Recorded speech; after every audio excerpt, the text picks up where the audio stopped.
my friends. Hello, my friends. This is Citizen H. Kim, otherwise known as Kevin Sue, which is my actual name, but nobody knows me by my name. They actually just know me as H. Kim. Ah, well. Since we have begun Mark 10, the election results, the constitutional crisis, there's a lot that we need to cover. So I want to go ahead and get started and just discuss these things. So first off, let's start with the election. The election results, right? So this is our first election for Mark 10 as Phoenicia. And boy, oh boy, things have turned out a lot differently than we expected. So going into this election, we had a ton of independents run. Six independents running compared to 3 members of parties, right? 2 members for the Party for Order and Progress and 1 member for the Carthaginian, oh my gosh, I'm going to say this name wrong, Carthaginian Ithobalis Party, or SIP? It's CIP Party, right? We got the POP Party, Party for Order and Progress, the SIP Party, right? So there's only 3 party candidates, right? There's 7 seats. So you're thinking, oh, well, you know what? If there's only 3 party candidates and 7 seats, that must mean that independents are going to control the Congress, is going to control the legislature. Well, that's not quite how that works, apparently, right? Thanks to the amazing showing between POP and SIP and a lot of diplomatic vote wrangling, Party of Order and Progress managed to seat 2 individuals. SIP managed to sit 2 individuals, right? Despite only winning a certain percentage vote, there's a lot of vote trading. Now, to be fair, one of those vote trading was me, so yeah. But that means 4 seats already are part of a party, and Tef, who won a seat thanks to vote trading himself, also became his own party, the Punic Order of Warriors, or POW. There's a lot of acronyms going on here. POW as a party. So now there's 5 seats on parties, only 2 independents, and we don't even know if they're really independents. People keep telling me crazy things. I don't want to spoil any rumors and everything. Maybe Don with the newspaper can take a look a little bit more into that. But it's possible that the independents did not win this election at all. I look forward to seeing how this the politics plays out and who's kind of allied with who in these coalitions.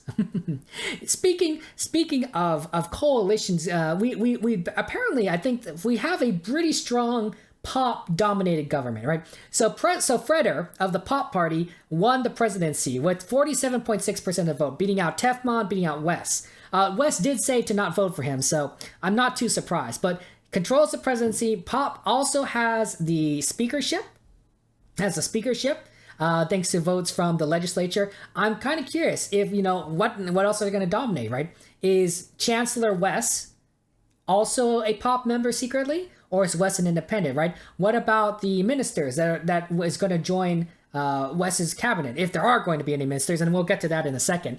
What about any judges that are going to be appointed to the bench? Will they be POP, loyalists, right? That move in lockstep like a zombie with the POP party? I don't know, but maybe we should be on the watch out for that. Maybe we should be a little bit concerned that Freder is dominating the D-Civ Mark 10 with this populist POP party. Speaking of ministers and everything, we've almost had a constitutional crisis. So the Constitution said only the Chancellor, which is Westcott, can submit bills to Parliament regarding ministers. Can only do ministry bills. But the Constitution also says that it is itself, as a Constitution, submitting bills regarding the ministry to Parliament, right?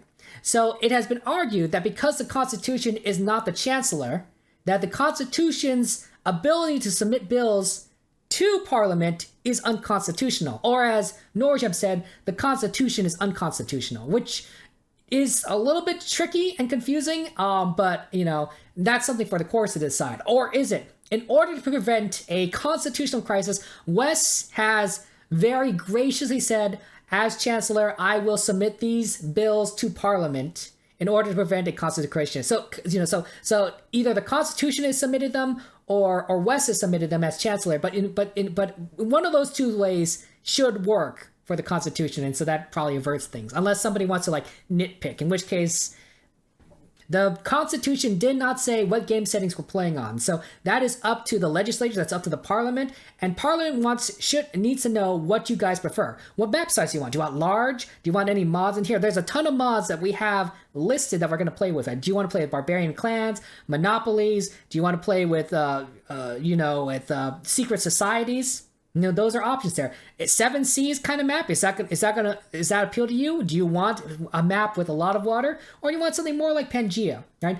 I think that if you have any particular concerns, desires, thoughts on what kind of game settings you want to play on, you got to post them now.